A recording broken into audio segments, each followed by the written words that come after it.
I hope this works. I'm back. The fuse blew in my house and my Wi-Fi shut off. This might be choppy. This isn't my phone now. So, it's interesting. There's some other guys on YouTube that have channels about window cleaning, and we all talk about the same shit, but it's completely different contextually. And I think that that's what's so cool about YouTube, is that you can get access to all different streams of information coming from different states of consciousness. And the thing that's most important to me is that if you are a content creator and you have a YouTube channel, that you better tell the truth that is your truth, right? You can be a complete asshole, or you can actually be partially wrong. But as long as you really, really believe in your heart that what you're speaking is truthful and you're standing in your square, I love it, right?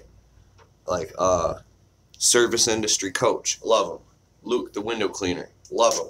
I love all these dudes, man.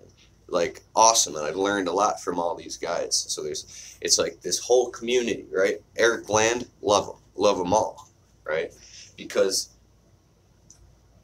even you watching this right now, I think that you should start a YouTube channel and start sharing, and I'm not telling you what to do, but sharing your perspective, because your perspective is the angle. It's all about the angle.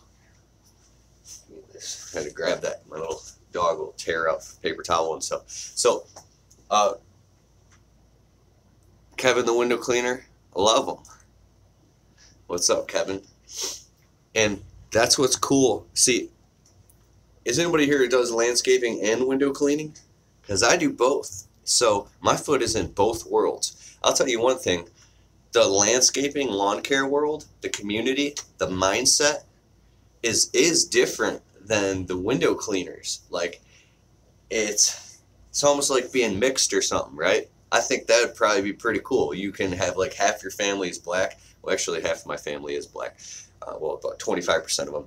And I was the only white kid in all black church. I digress, but anyways. And then half white, so now you can see very clearly, right? But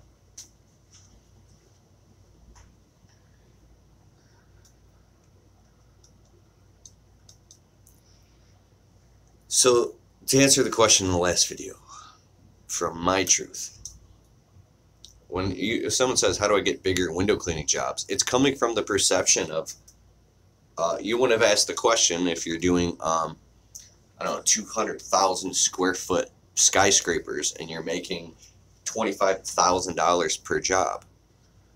How did I grow my channel? Kevin the window cleaner? Yes, an honest question. I'll give you an honest answer. By completely isolating myself and having no personal life, and even at times putting my marriage in jeopardy. I'm exaggerating, but I had to like literally get rid of all my friends. Like my whole life is, I love God, I love my wife and my family, and then my business. Obsessively, constantly. I peel myself out of bed at midnight and stay up till 5 a.m. obsessing over these YouTube videos, because the leverage that we have is, I see it so clearly. We have this leverage that we can communicate with tens of thousands of people with your cell phone. It's so important to me, and it means so much to me that I'm very passionate about it, and I think that the passion translates through the videos, and that's why thousands of people watch my videos. Where do I find the motivation? If you want the truth, I know for a fact our time in this carnal physical body is limited. Okay, so we are in a fleshy spacesuit. We are spiritual beings having a physical experience. I know this for a fact. And I believe that we're leveraging the power of technology to, like I said, touch tens of thousands of people. That's so motivating to me, because the words that I speak or the words that you speak will echo across eternity. That's the most motivating thing in the world to me. you can say something that will have an impact on somebody and positively affect their life, brother, what? Well, how could you keep that to yourself? I'm fired up. Because I know what it's like to be a flat broke dude facing bankruptcy, having debt collectors and attorneys calling you, coming home to an eviction notice on your door, and running around feeling like a piece of shit with nothing but a fucking squeegee and a scrubber and some dish soap, trying to pay your bills with no college degree, dropped out of high school, not having shit, and knowing you want to be great, and all you got is a squeegee and a scrubber. And in America, you can go out with a squeegee and a scrubber and become great. You can literally make hundreds of thousands of dollars a year in revenue with a fucking squeegee and a scrubber, right? Well, there's a lot more that goes behind that, because it flips on its head and you start to realize that the smallest, most unimportant component of the whole damn business is the squeegee and the scrubber. But it's an in. You can get your foot in the door in this business and get out of a dead-end job in a few months. Yeah. This is powerful. Look at this. It's a dream comes true. This studio I have, one day I'm going to have a huge studio with cameras and setups and a big podcast factory. One day soon, brother. I've always wanted to have this, and now I have it.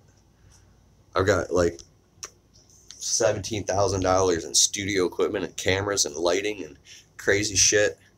I probably spend $400 to $500 a month just on softwares and managing my social media, all the shit. I pay one personal assistant, another one it wasn't working out.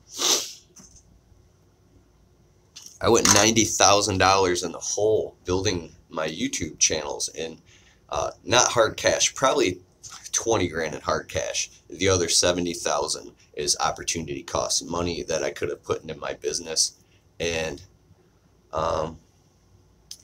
Matt Gaston, if you go to my website, you want a signed copy of the book, go to keithkalfas.com, go buy the book from me in the digital ebook version, and then what I'll do is I'll sign it. You have to send me an email, thewindowcleaningblueprint@gmail.com, sign it, and then I'll send it to you. I'll mail it to you if you want.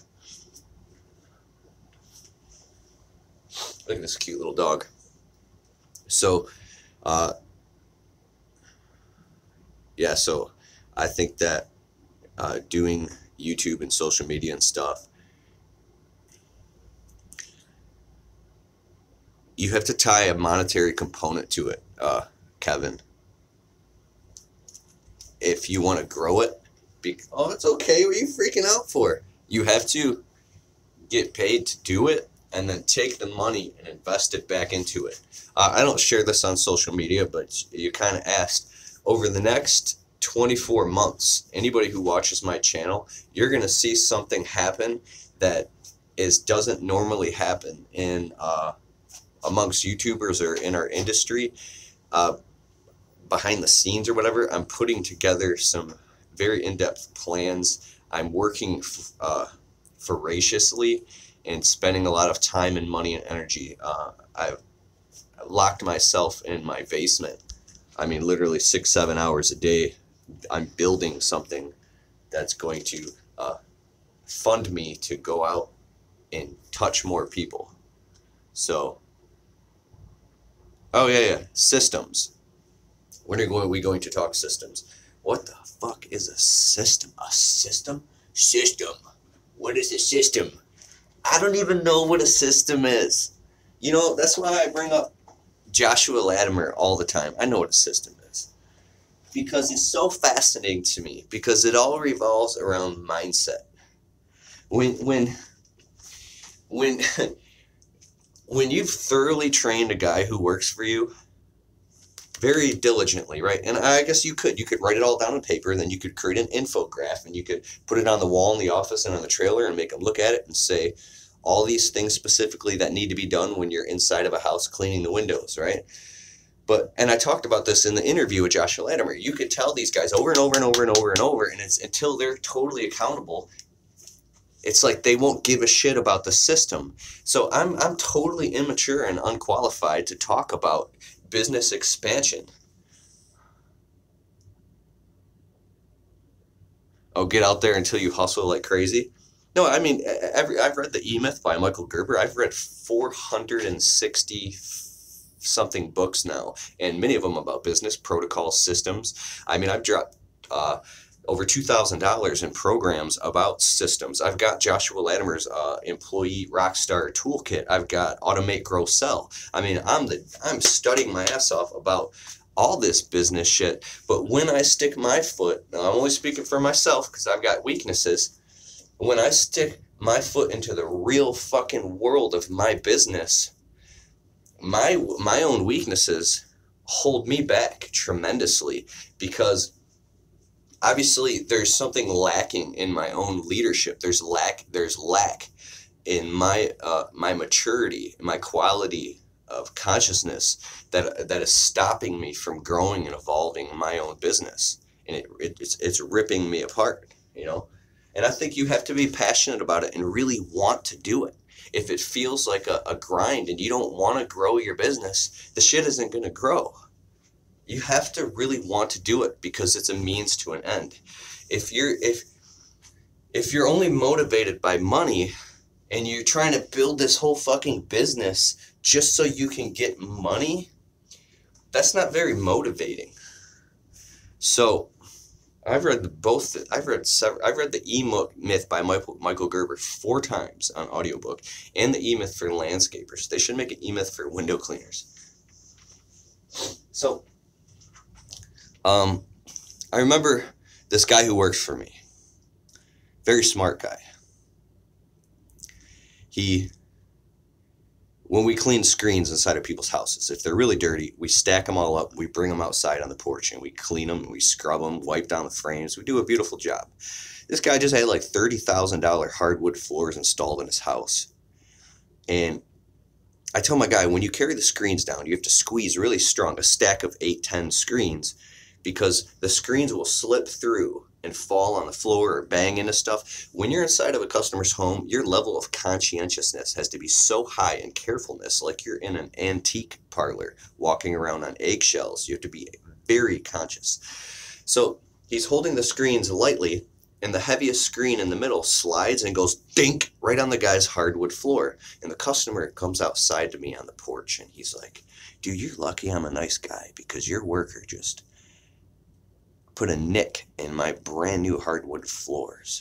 And I was like, yes, I understand. Like, so I'm out here doing a fucking $225 window cleaning job, possibly looking at however what would it cost me to replace that part of the hardwood floor.